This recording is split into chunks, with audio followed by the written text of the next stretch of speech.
And welcome everybody behind the rock, episode 2. Episode 2, Yeah, number 2. Welcome. This is me, Rudy Paige, my co-host, Juan de Jongh. Welcome to our second episode. We are excited to have you guys here. Me number 2, boys. Welcome everyone. We're gonna talk all things rugby. We're gonna have some fun today.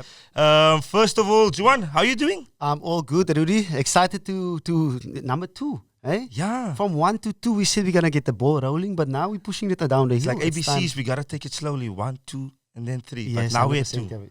So yeah, I'm all good my side. I'm ready to kickstart this thing and talk rugby and Is much it? more. And how was your weekend? I feel like I haven't seen you. I took a couple of days. I went overseas to Mauritius, like my daughter would say, Mauritius. I wish my weekend was as exciting Where on my were you? week. Did you play some golf? Sunny days this side? Nothing as per normal. I played lotto. I won 570 on the lotto. That was quite exciting for me. I got a 5 rand back from the lotto. Yeah. Watched the Springbok game. Had my parents at home. So all in all, a very, very nice, quiet, not as nice as yours, but in my own little way, it was nice to win that 570 at the lotto. I am quite happy with that. Now traveling is all good. I love it. I love to get away. It's like someone else actually said, you can't waste your money on traveling, seeing the world, going to places, different countries. It's actually Trevor Noah that said it is one of his comedy shows, but it's true. Trevor, shout out to you. But it's actually true. It's good family time. You know, we've got a little bit of a break now from before pre-season start. Pre-season in the 30s. Paige? No, Huh? I'm done. I'm a retired champion. Are you done? Yes, I'm done. You said you're done, but no one. There was no post on There's no internet. post There's to no be social needed. media. There's nothing. I've had good 14, 15 years playing professional rugby, and I'm happily finished. But yeah, partner, I think episode 2, the excitement is there. There was a lot of people that obviously viewed it. Thank you so much, everyone, for supporting us, the first one. And they subscribed and they got involved, they commented, and we're going to get stuck into that in this episode.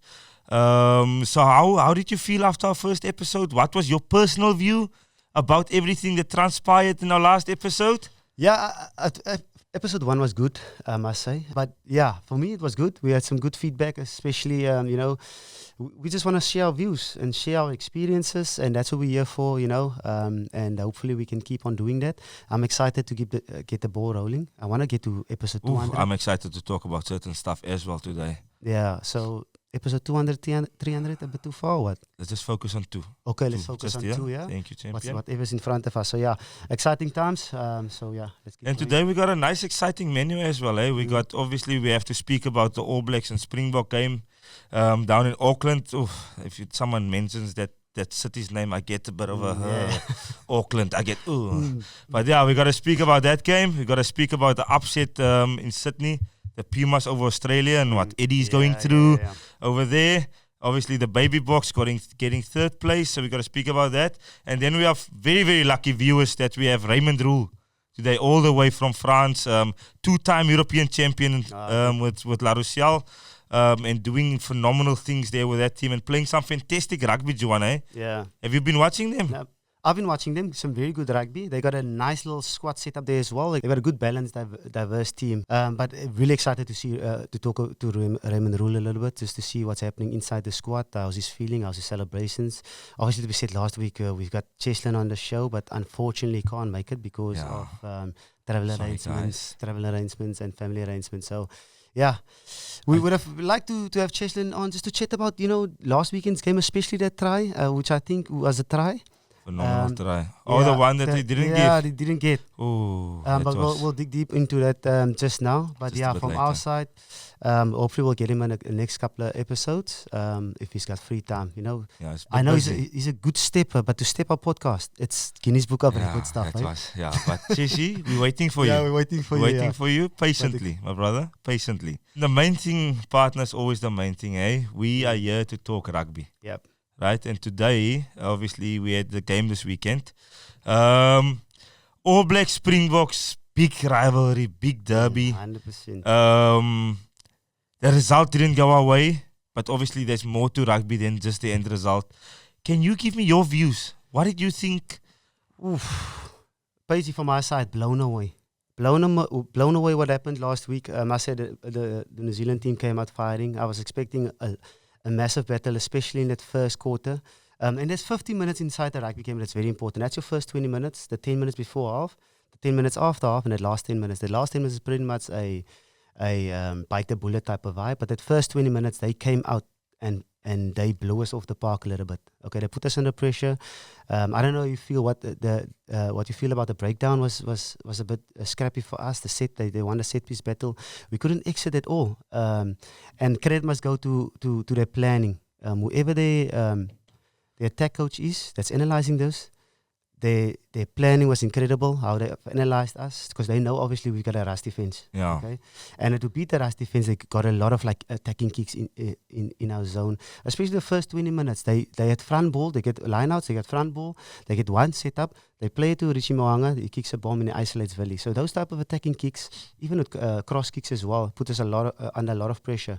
That's just my full view of it. We lost the territory game, we lost the possession, but lots to learn and lots to look at. Yeah, I think from my side, when I watched the game, I was fortunate to watch it with some of my friends at home and stuff. But that first 30 minutes, I don't think it was, for me, it wasn't a case of the Boks were really bad. It was more a case of, I think the All Blacks was just so good for 30 minutes of that game. Like, they were outstanding. And I think that's probably some of the best rugby I've seen the All Blacks play in the past 3 years under Foster. The intensity that they started with that game, the ferociousness of their carries, the ferociousness of the way that they cleaned their breakdowns, was impressive, to be totally honest with you. I'm in the same boat, especially if you look at a couple of players. You know, that loose forward, Shannon was Frizzell was awesome. He came out firing. And especially if you look at the team, you're like, he's inexperienced. Maybe there's like a weakness. But he was actually the standout player, especially in that first half, you know, running around and offloads. Aaron Smith is like the cement in a house. He keeps that thing of the All Blacks together. Yeah. You understand? He is absolutely everything good about All Black rugby. And I think I've been hammering on about it. But the way, the sharpness of his breakdown skills, the quality of his pass, it's almost robot-like. His passing is honestly robot-like, and it gives everybody in the team so much time on the ball. Yeah. You understand? I always tell my boys when I coach, with time, every player can make good decisions. That's the one thing you want in rugby, right? Yeah. You need that flow of the ball. You always said, what about that drive-through thingy? It's the McDonald's theory. So I got a McDonald's theory from a scrum half point of view. Yeah. So the breakdown is like McDonald's. It's a grab and go. If the ball lies down for too long, it means we're sitting down in a restaurant. Yeah. So Aaron Smith executes that perfectly. Yeah. Once that ball is available, it's honestly so robot-like that ball and everything is snappy. That ball is moving. The All Black could keep the tempo on us. It was honestly, that's why I think Kitsi said it. It felt like they were chasing ghosts for the first 30 minutes. Yeah, I must say, there's a couple of guys in that team, especially in the All Blacks. There's so much guys that played well and that picked up their hand and put us under pressure. And those names you mentioned, especially Aaron Smith, you know, Richie Mo'unga, Ari Savia, those guys, there's no question marks about them. These guys, they're obviously going to the World Cup in the end of this year. And that's where they settled a bit. I feel like we got a lot of question marks within our team. You know, who's going to be our 9, who's going to be our 8, who's going to be our 10, especially going to the World Cup. And I don't know what your thoughts are in terms of where we are as a team, because time is running out. I mean, the World Cup is around the corner. I think from my side, Johan, I'm not panicking at all. I think it was one test that we lost against a team that played their best rugby for the past 3 years in the first 30 minutes. So I'm not pressing any panic buttons. I'm not dropping anyone from the team. I'm not leaving anyone behind when we get on the plane. I think the coaches, obviously, they've had a certain plan going into this World Cup, and I don't think one game would throw their planning out the window. It was just the case, we never want to lose test matches. First of all, for you, I just want to make that clear. Springbok players and Springbok management don't want to lose test matches, so I'm not saying that. But what I'm saying is, I don't think one game makes bad rugby players. You are with me. So I'm not going to say, I just think we were blown out by a team that played their best rugby for 30 minutes. And I want to compliment the All Blacks on that. Yeah, it's tough to get rhythm, especially when you're in the back foot, and that's where we were. That's where we were for most of that game. I felt like our attack didn't move that much. I felt like a lot of guys didn't take that much control there. We saw like Willie at 10 a lot. I actually like that partner. I like it when he slot in there at 10. Get a feel for it, flowing the ball a little bit. And that's a tough position as well, especially when you look at that 10 channel. I also felt like a little bit harsh on Damian Willemse, especially. Okay, he hasn't played 10 for a very long time, so it was a little bit of a platform. I feel personally, a platform to fail in terms of playing Damian there. He's a all rounder. He's got all the X factors. He's a generational talent, partner. Yeah, but he hasn't played 10 in a long time. Chuck him in there against New Zealand in New Zealand was always going to be tough. But the boys did well, and especially him as well. He got lots to learn, and hopefully he can just kickstart on that. So I do want to latch on to you by saying it is difficult if we didn't have time in that position, and he's played 12 and 15 mostly for the Stormers, right? Most of it, yeah. And especially when it comes to 10, I feel like it's a pivot position within the Springbok setup when it comes to our attack. And we've got Willie there as well, that linking in between the 10 and the 15 position, just to make sure that we get a little bit more width on our game. And where's Damian's best position? Where does Damian Willemse uses that talent, that ability that we've seen for so many years? Where would you think is his best position? Yeah, Damian, for me, he's one of the best skillful players out there. He's a massive talent, especially for South Africa. But personally, I think his best position is at 12. Just because he's a baller, he's a guy that wants to offload. He's a guy who wants to fend, step, get physical. He's a physical player as well. And he's been playing for the Stormers absolutely fantastic, especially when it comes to 12 and 15. But 12, I would play him at 12. But with our, especially with our 10 position, we little bit of we got there. What's your thoughts on going to the World Cup and filling that number 10 jersey? I think it's the same old to me. It's still Andre, Mani, and then we still have Elton and Damian there. So we've got so much depth in that position. It's all up to the coaches what they prefer and who they prefer, right? What's your thoughts on Andre? He's going to come back he's not playing the Rugby Championship. He might come back to play a little. I think there's a couple of warm-up games coming up. Will he be sharp enough? Oh, definitely. I think if there's one guy that I've always said this, that I would want in the big games, is Paulie. So I'm not worried about him. I know he'll be driven to be as good as he possibly can be.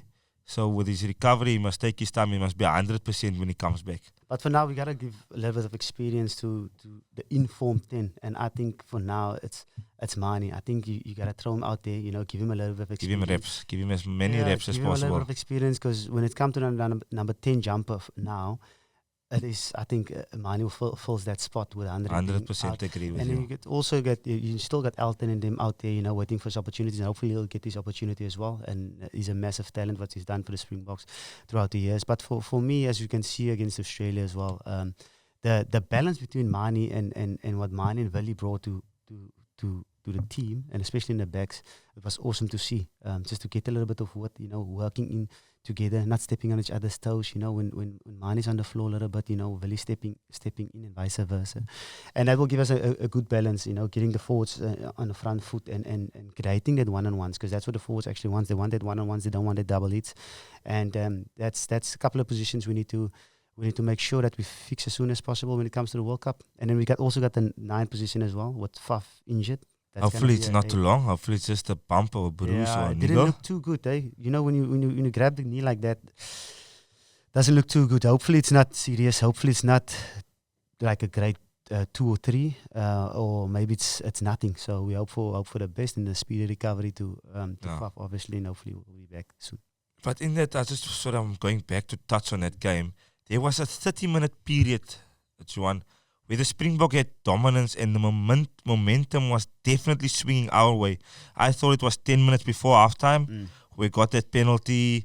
We kicked to the corner. Unfortunately, we couldn't score, and we got the ball back again, and we started playing, and we didn't get that points before halftime that I thought we desperately needed.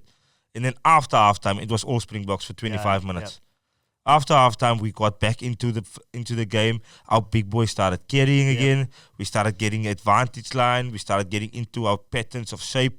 And I got it slightly more excited the more the game was going on. I was like, okay, yeah, we're coming. We're going. We're rolling. Then something happens, yeah. Yeah. And we spoke about it now, that 10 minutes before halftime and 10 minutes after halftime is very crucial. And we were a bit unlucky with Cheslein's try. I feel like, I don't know what your thoughts are, but for me, it's simple. It's a try for me. Even if you have Cheslein on the show, yeah, you probably will say it's a try because you walk back straight to the halfway line. But it's simple. It's once... But the question was straight to the TMO that is it a knock? He said it wasn't a knock. Is it downward pressure? I mean, you can only use one finger to get that. If the ball's going down a little bit and touches the ground, you just need a one finger, a toenail, a hair, or whatever it is, just that pressure, downwards pressure. And then not to get a try was a bit unlucky for us, especially before half time. We wanted momentum going into the second half. But second half, 10 minutes after second half, we got a good kickstart with a couple of guys that came on, like Dwayne, senior players that came on, the bomb squad. Made a big difference. So that was also encouraging to see. I think sometimes, don't you think we're a bit over-reliant on the bomb squad? Because I think by the time when they got onto the field, the game was too far gone. So don't you think there's currently, I know it's a strength of us, we got a phenomenal bench, we bring on world-class players, but don't you think there's an over-reliance on the bomb squad where it might hurt us in the future? I think we made a bit of a mistake this weekend. Or not a mistake, but just in terms of the team selection when it comes to the bomb squad. So what it usually is when you go 6-2, because we had a 6-2 split this weekend. When you go 6-2 split, what does it mean? It means you need physicality from your forwards to go forward. And then we got 2 outside backs. Once you have outside backs, you need to make sure you cover the whole field. Okay, so our 9... that was Grant this weekend. So he would cover for us on 9 and wing. You can play wing there. Yeah. It's always tough to play wing for more than 30, 40 minutes because then you're going to get exposed. So that last 10 minutes is crucial. And then the second back on was Mani. And Mani is a custom 10. So he's got one position. He can play other positions as well, but he's in the squad for 10, and that makes it very tough. It's always easier when you have a guy like a Damien Willemse that can play 10, 12, and 15 for you, and it just gives you more balance with your outside backs and with the inside backs as well. But when you go 6-2, you got to make sure you still have a 5-3 within that 6-2. So usually what you do is you get your loose forward, whoever the loose forward. So the loose forward this weekend was Peter Steve de Toey and Dwayne Vermeulen. So they don't have that ability to maybe slot into an inside centre and slot onto the wing where if you have a Quagga, or Evan Ruas or loose forward like that can make a massive difference in terms of balancing the squad. And the biggest headache this weekend was exactly the stuff that they didn't want to happen, a 9 getting injured and the wing getting injured, because now if you have Grant, you can't cover both. Yeah. And that was a massive headache. And then when that happened, and then Mpimpi got injured, they had to put Mani on and they had to move a lot of stuff. So when we put Mani on, they made actually 4 changes if you look at it. So they played Mani, they put him on to 10, they moved Damien to 12, moved Damien Dialende to 13. And what I'm getting at, you're not a fan of the 6-2? It's not like I'm not a fan, you just got to plan it perfectly. It's a risk. It's a massive risk, yeah, because you made 4 changes now. So you're asking guys like, say, a Damien Dialende that's practiced the whole week at 12. Now he's got to move to 13. You got to ask that's been practicing 13, going to the wing. It's massive. You know what the difference is. It's tough. Yeah, to terms of... Especially at that level. At that level. A 12 centre and a 13 centre is 2 different worlds. The left wing, the right wing is 2 different worlds. So now you made 1 change, you made actually 4 changes. So I think that's maybe something we need to look at, especially when it comes to the 6-2. 6-2 is awesome, especially when you want to go forward and, dominate, overpower teams. But in terms of, making sure that you cover the whole field is important for us, because I felt like when Mani came on, we should have just maybe moved Damien Willemse to the wing, because then you keep your 2 centres that's been playing well. They've been playing together for a very long time now. You keep them together to build that momentum, get Mani in there, let them work together, get Damien Willemse on the wing. And Damien Willemse, for me, is probably a better option than there, just because of what he can bring to the party. He understands the backfield, he's physical, he's got a massive step, he's quick as well. And when it comes to up and unders and contestables, he can do that for you. So that's where I think that's something we need to look at. It's a massive learning curve this weekend, and hopefully we can... Rather now than in the World Cup. That for me is the bottom line. I'll rather take this now. I know Springbok fans, we don't want to lose this, don't get me wrong, but we rather have it now than we have our hearts broken in the World Cup. Yeah. Looking forward, partner, it's always important to look forward. We got Argentina next.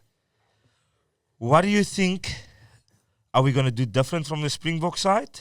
We got to start fixing those combinations or getting those combinations as close as possible. What you want to start in our first side. Our first game, yeah. You need to give. Obviously, you got to give guys opportunity. I think that time is done for opportunities. I think we're streamlining towards the World Cup. We have to streamline and make sure that everybody. I think opportunities. It was 4 years for opportunities. Yeah, but still, we still need to. We got 7 games in total. We got a couple more left, but there's still a little bit of time to make sure that, because there's guys that's been on form for the past couple of weeks, but there's guys that's for senior players that was on okay form, but they're getting the opportunities. So it's especially important for us to get guys that's been having a crack of a URC, that guys that came overseas as well, giving us opportunities this weekend, even if it's on the bench, 10, 15, 20 minutes, make a massive impact. I would like to see a couple of guys, like a guy like Herschel Yankees getting an opportunity. If you're going to go with Mani this weekend against Argentina, give Herschel an opportunity at 9, because it brings you a lot of solidness. And Herschel was fantastic in the playoffs for the URC with the Stormers, and he understands Mani, like two brothers like salt and pepper. There's 2 of them. They got a good combination. So give them an opportunity. There's guys on the wing that's also initially, even Ruas, give him an opportunity. Let's see what the boys can do, especially against Argentina.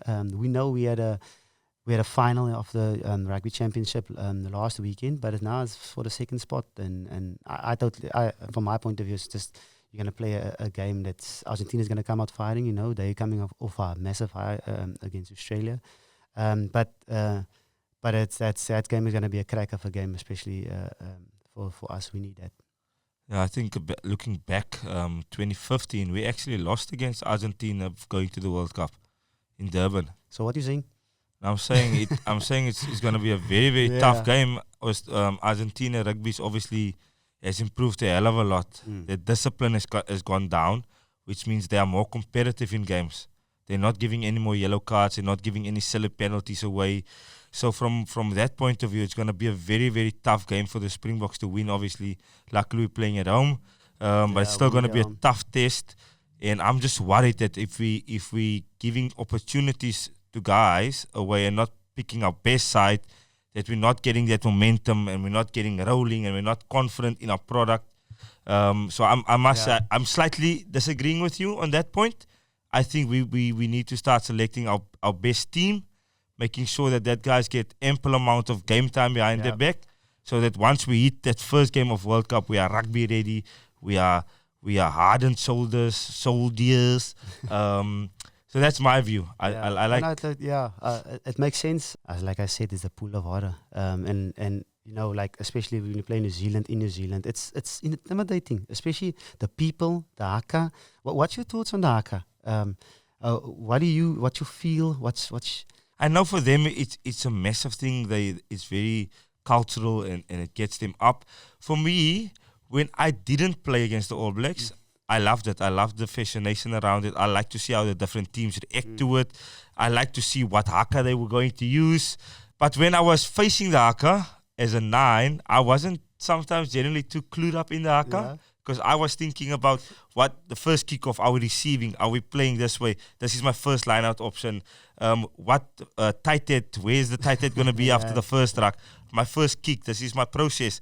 So sometimes I didn't actually watch the haka per se, because in my mind I was constantly thinking about what I need to do and what the preparation was, and obviously the strengths of our team versus the strengths of their team. So, but I mean, a haka in South Africa and then a haka in New Zealand, two different things. And I felt the same way, especially when you're in South Africa.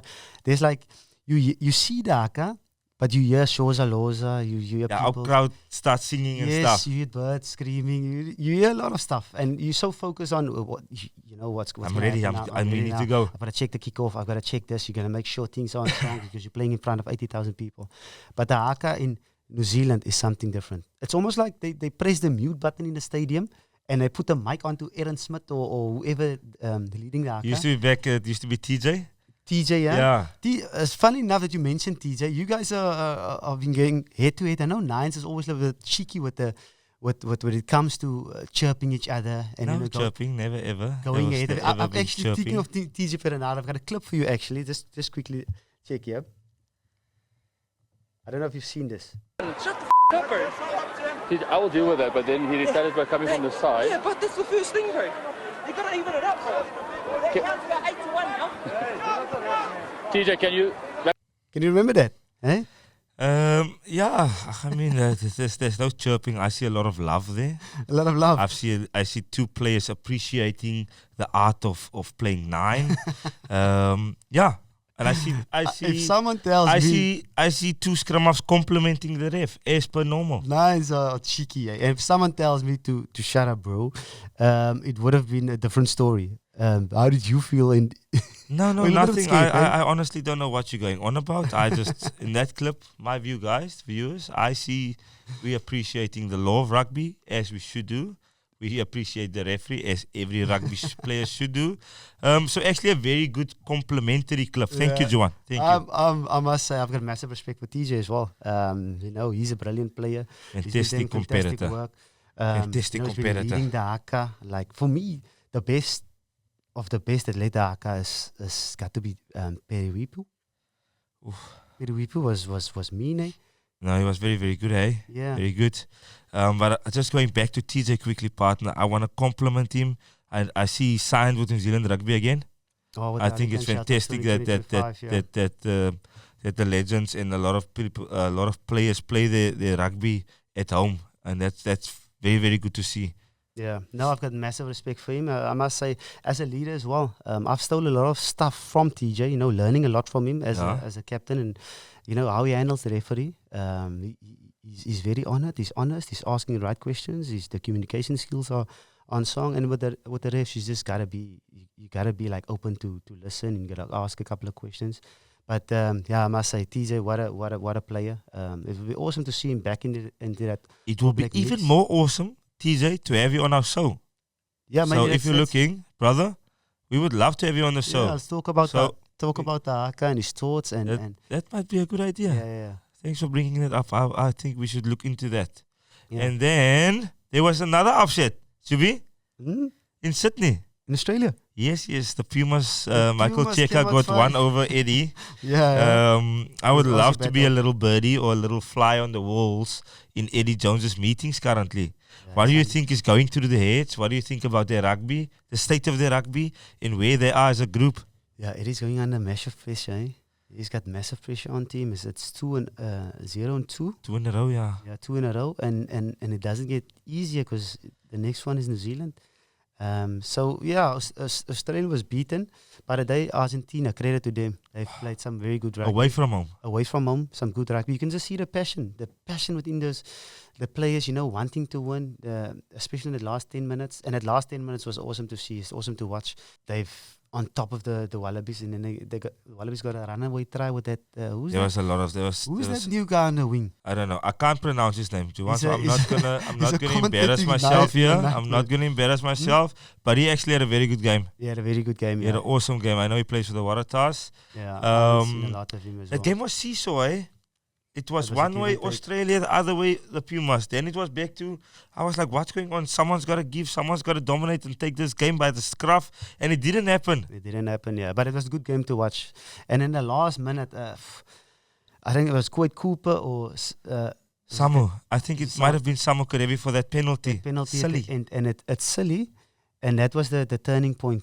You know, the Argentina was on a high, and once they got that penalty, they kicked it into the corner. It was game over, and credit must go to Argentina. That's what I'm saying. When we play them next, it's gonna be a bumpy road. Yeah, you touched on their passion. Obviously, they've always been passionate people, always been playing with that like home country, and I wanna show everybody how much they love their rugby. Something I picked up, Zoops, is the quality of their skill set, their soft skills. The variation that they brought into their plays from set piece, they had variation from their line-outs, which was quite appealing to the eye, to be totally honest. They always gave Australia different pictures to defend. Yeah. So is that something we should be worried about going into that test with the Argentinians? That is something we should be worried about, especially when it comes to the attack. They've changed a little bit. The way of playing, the way of running, the way of passing, to square players. It's good to see, and that comes from having a foreigner coach. People that's a coach that's coached on Super Rugby level, that coach international level. Coaching those skills and the type of tries they scored is absolutely fantastic to see. They got senior players there in that squad as well. Especially in the pack, they got a physical pack, and that makes a big difference when it comes to being on top of them. Having that elusive backline players that can score tries from anywhere. I think that is it from the championship, eh? There was one more game, the Baby Boks. The Baby Boks, yeah, they did well. They had a crack of a season, competition. You think so? Yeah, I must say, it's to get the medal, the third place spot was actually a tough battle and a hard fought just to get to the podium. Obviously, they've got the third place playoff and one bronze medal. I think in futures we would like to get that trophy back to South Africa. We've only won it once. So I think probably a big emphasis needs to be put on our junior rugby and making sure that we can get all the infrastructure, all the rugby IQ, whatever is needed for us to get our hands back on a trophy.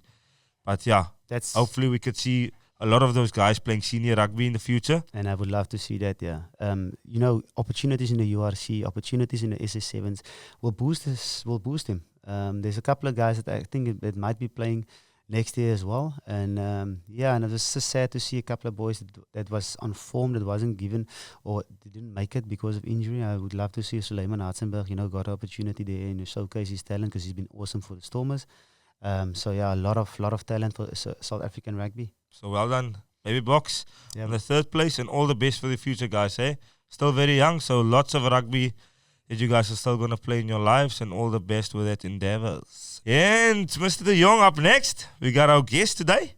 The one and only. Yes, he speaks French. He's from Bloemfontein, Vegas. He's a business guy as well. He likes to be known as a businessman. Is it? Yeah, he was my roommate for a while. He's a very good friend of me and my wife, Mr. Raymond Rhule. Extremely successful in France.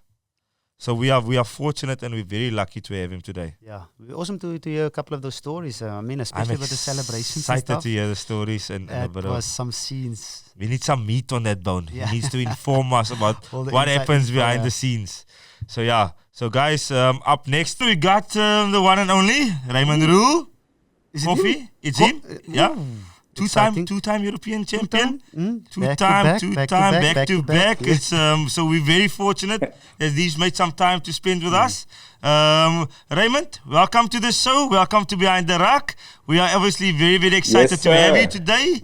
We're excited that you get to spend some time with us. And first of all, congratulations on that win on another European title, my brother. No, thank you so much, guys. Really, I appreciate you guys taking the time and inviting me. I know it's going to be a great chat, and it's always lovely or nice to catch up with old friends. Yes. So, awesome sure. to have you on the show. I must say I'm really excited. I haven't seen you in a very long time. Boy, where are you? Are you in Bloem Vegas? It looks like you're in a classroom. What's happening? Are you in a business? What are you doing? No, I'm in Bloem. I'm at my offices. This is where I conduct all my business. So anytime I get time off, I'm always here in Bloem. Most people think I'm crazy, but definitely crazy. In this cold, people learn how to survive.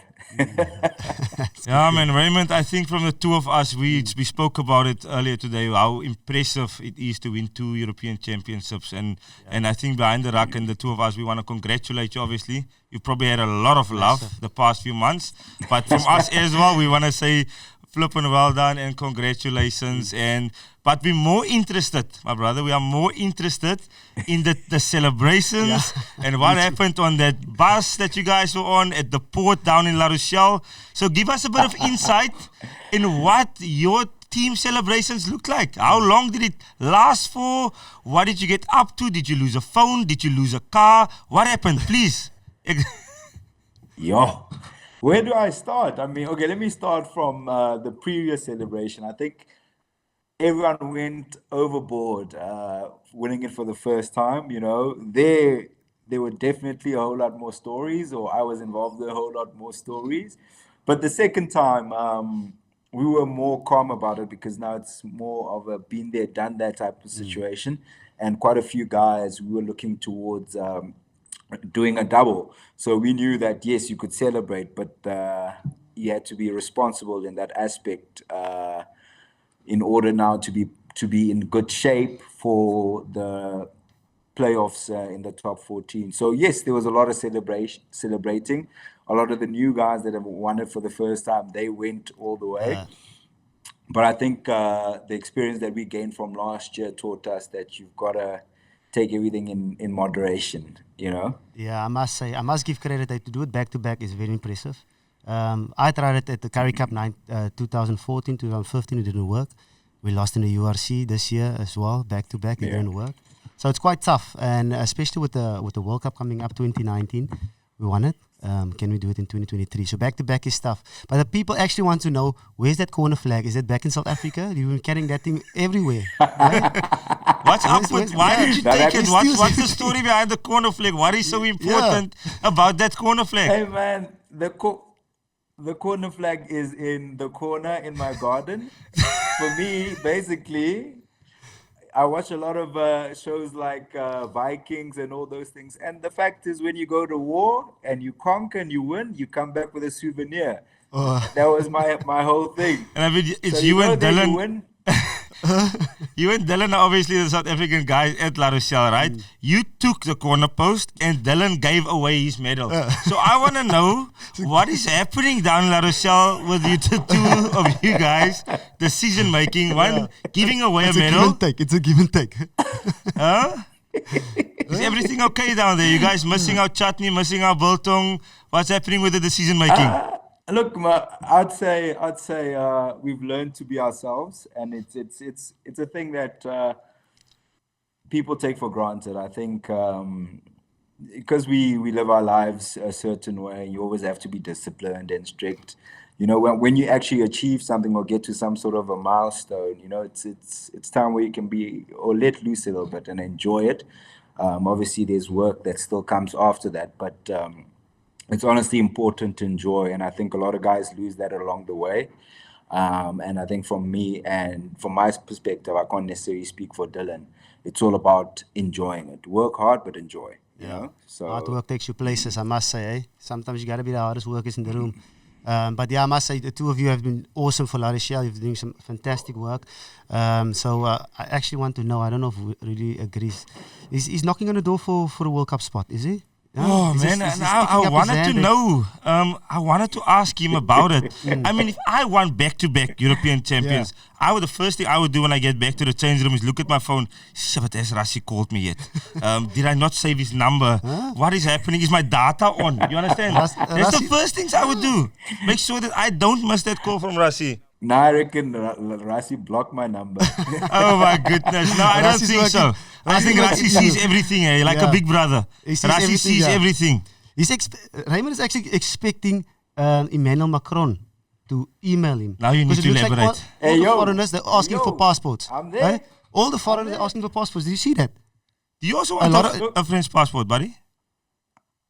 The first year we got there, we got to the French final, and before that, Malcolm Max, we played together under 20s. He asked for a passport in French, and I was like to Dylan, "Kijk my bra, I'm gonna ask this guy." Dylan's like, "Nah, and I wasn't holding any French. So now we get to a point where we're in the lineup, and the French president is there. And he's asking or shaking everyone's hand, and Dylan's like, "Here's your chance." Yeah. I shake that man's hand, and I was like, buckle. So you didn't ask? No, I didn't. And Dylan was like, "Nah, Kiki, Jace pop." And I was like, "Nah, this year, I'm going to do it." This year, we got there in the final. He shook everyone's hand. And I'm like, "Yes, okay. Now you got to ask." and then the moment passed, I didn't ask. No, But fair play, it's all good fun. Because they're so anyway, focused on the game. They should be actually being focused on the game, but they're more worried about the passport. And What's wrong? Yeah. What's wrong with the Green Mamba? What's wrong with the Green Mamba? Yeah, that's what I want to know as well. There's nothing wrong with it. You have to apply for everything, for a visa Exactly. first It of takes all. longer, It takes but longer. Yes. But it gives you that gets you there. important value of patience. Yes. The important value of With it- patience. And he's got it. Standing at every queue at every airport. I mean, and they're gonna what, stop you and search you. what more With do the you Green want, Mamba, Raymond? What more do In you our want? team, we had 3 guys because Kyle was also with us. He was at Worcester. Now he's gone to Leicester, sorry. And anytime we travel from, for instance, go play in the UK or whatever, we all knew, or the whole team would just go and wait for us because 3 of us are standing there being Oh my asked all goodness. kinds of questions. So you get used to it, Yeah. But it's unique. South African experience is unique. I will say that. Raymond, I think it's important that I want to ask you this. I know how all of us feel about Springbok rugby. We're passionate about it. It's been our dream since boy. Are you still, in your heart, is there still ambition that you want to play for the Springboks? Is it still something you would want to do? To be brutally honest, I think that ship has sailed for me, from a personal capacity. I think before I had more regrets about it in terms of, yes, I didn't leave that jersey the way I would have liked to, or the note I would have liked to, and I think I've done well to at least get a look. But you sort of realize that certain things aren't meant to be, and I've understood that. And from my perspective as well, I always try and look for the silver lining, and that for me is, anytime we get off, I'm able to come home and spend time with the family and actually be hands-on in my business and get everything right. And also be able to get away from the game because, in all honesty, it's extremely hard being switched on for 12 months of the year. It's tough. It's draining. So I'm not sure how the other guys do it, and they seem to cope very well. But I do think now and then you need to recharge and refocus and come back in the next year stronger, Yeah, now from my side, I must say you've played some cracking rugby, especially in the top 14 and in the Heineken as well. I actually want to know what's the vibe in the camp at La Rochelle a little bit. I want to know about Ron Nogara. I've seen a Insta video where you guys are, I don't know what it was. Was it a lollipop or a cigar or something on that bus? Eh? What type of person is he and how's his coaching? First, to speak on our environment, man, it's crazy. The only way I can say it's just a bunch of kids. It's you just got big babies that get on well and gel well, and we just got really good banter. And I think Raj is able to facilitate that. He puts a lot of onus on the players, and he gives us the tools and just basically says, "Look, this is your guys' team. I'm just here to steer you guys in the direction I think we need to go." But other than that, man, we run things ourselves. The coaches have an unbelievable amount of confidence in us and our abilities, and thus far it's paid off. So, yeah, that's for the team environment. For a personal capacity, in terms of Raj, he's a very good guy. His motto or way of thing is that yes, we are in a team environment, but we're also individuals with personal issues, problems, and families. So he tries to judge every case on a player-to-player basis, even though we are a collective, because we all have different needs in order for us to perform. So you can't use a blanket system to control everybody. And I think that that gives a lot back to the players, and from that, the players are always willing to give a whole lot more to the team and him. So, yeah. And just on his approach and the way he coaches, right? Is that something that brings the best out of you? The way he coaches, the style of his coaching philosophies and stuff. Does that bring the best out of your rugby? And compare that to the way you were coached in South Africa, what would be the biggest differences for you? Honestly, I would say yes. In a capacity of, yes, I did have a bit of that in South Africa, but it was more while I was in South Africa, I wasn't as matured, because if you think about it, they always say with great power comes great responsibility. And Wow. I think Spider-Man. to a certain degree, yes. No, I think to a certain degree, whilst in South Africa, yes, the coaches gave me the freedom, but I was not always responsible with the ball and responsible with my actions, and sometimes that comes with maturity. And I think having gone to France and being a bit older, now you do understand that certain things you just can't do, and certain situations you just shouldn't be in. And, when you get that balance between experience and youth and maturity, you hit a sweet spot, and the coaching is just a cherry on top. Now you guys are doing well. I must say, you're a fan favorite in France. You're a fan favorite in South Africa. We had a couple of comments in our comment section. Oh, there was a few comments, yeah. There was one guy especially from Strand. Strandhond? A Strandman. He slid into the DMs. What did he say? He was asking me to ask Raymond, what does a typical Raymond Rhule breakfast look like at the club in the morning? Because apparently, it's like a building. I don't know what goes all into that building, but it's something. Who's the Strandhond? The Strandhond is unfortunately legged. one of his teammates. Yeah. Is it big-legged or small-legged? It's legged that says that his breakfast does not look like a pro athlete. So if you can, please explain to us what it looks like. Wait, let's just differentiate. It's the legged without hair. Okay. The other legged is not fine. So the legged without hair. it's the mini The Rock. So what does your breakfast look like in the mornings, Coffee? Please tell us.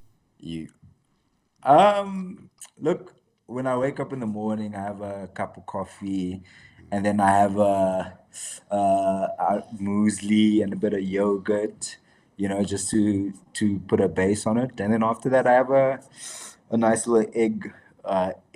One or how many? One egg. No, Eggs. I'm just messing around.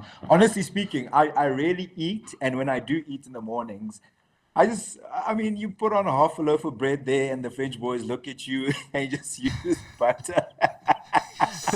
And you're about to go, you're about to go run a Bronco, and these guys are looking at you, you crazy, and Dylan's just laughing. And then if there's no butter, then you put like a huge ton of syrup on there and just make it sweet, because I've got a big sweet tooth. And do you still go to bed with a packet of Tim Tams next to your bed? You still do that? Yes. I'm the resident sweet guy in the team. They know if they need anything, they come to my locker. And if I don't have, I get a fine.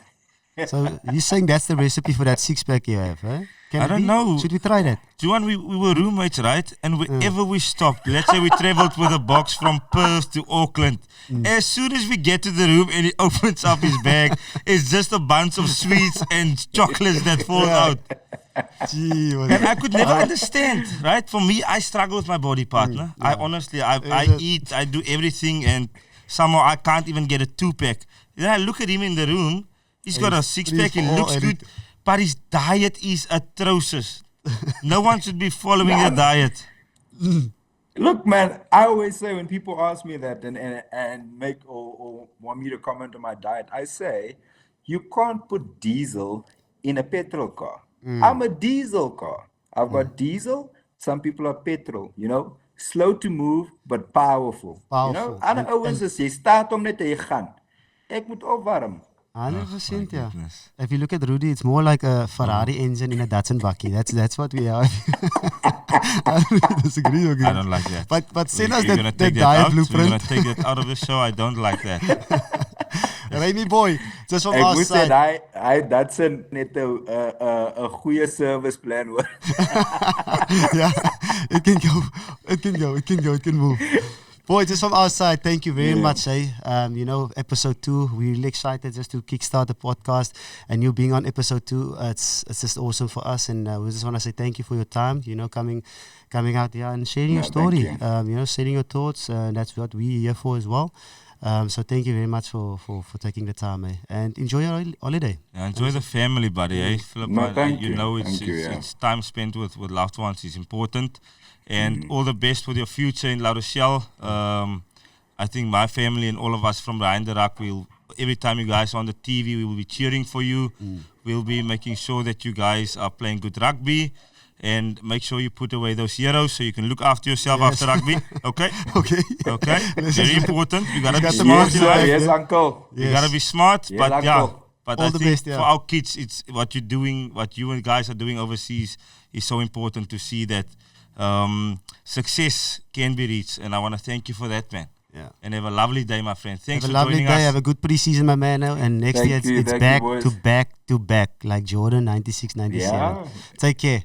Au revoir. We surely going to Au do revoir, that. monsieur. See you Au guys revoir. in Cheers, Cape Town. Buongiorno. And that was Raymond Rhule. It's exciting to have him on the show. You know, have a little bit of insight what's happening inside their celebrations and stuff. Lovely. I think he was holding back a little bit, A Parker, little but bit we are back, very, very fortunate to get something out of him. Yeah, no, it's good to see you. So from our side, guys, thanks a lot. That's a wrap, a chicken wrap for episode 2. Episode 2 from Behind the Rack. So from our side, take care. But before we leave, I just felt like we need to give a little bit of respect, you know, especially to the It's a Bit family from this weekend. Yeah. You know, Even in his wider family. yes. So from our side, just condolences to Eben It's a Bit and his family for the loss of their dad. We don't know what you guys are going through, but from our side, just all the best, and we've got you on your prayers, and hopefully we'll see you soon, my man. Take care. And of course, Juan, also sad loss of Nick Costa. Yeah. So just want to say, obviously, massive condolences from us to the Costa family and extended Costa family. I mean, it's obviously sad to that we've lost a rugby player and part of the rugby community. So to everyone involved there, much love and respects from us. Yeah, some sad news, I must say. That was news that actually broke me. For 2 days, I was actually telling my wife, "Listen, here, I can't believe it. I can't believe it." Like, you know, Costa was a massive influence, not on my life, but a lot of people. He was a fantastic rugby player as well. He dominated, especially schoolboy rugby. You know, he was almost like a little Jonah Lomo when it comes to schoolboy rugby, and he dominated that. And he was just a good bloke. And from my side, you know, I've got a lot of memories, you know, the FIFA nights with him. And we actually called him Secretariat. He was massive into horses. I can tell you a little bit of a story about him. So one of our coaches said we must give a motivational chat about any movie. And the guys came out with Rambo and all the other, the Creed or whatever, the inspirational people. And he came with Secretariat. And that's why we called him Secretariat. You know, me and Gio has always been the roommates and we give him a lot of crack about it. But those are the memories. So every time I've watched the movie, so because of him, I've actually watched the movie. And ever since I see the horses or see the movie, I think of him. So there's a lot of memories that I have with him. And from my side, yeah, condolences to Nick and especially to Jeannie and the Costa family. You know, he's going through a tough time. For our side, we just want to say strongs and we're gonna miss him. So rest in peace, Nick. We actually got a minute video put together by Delicious Bokeh. So we'll play it at the end and in memory of Nick Costa.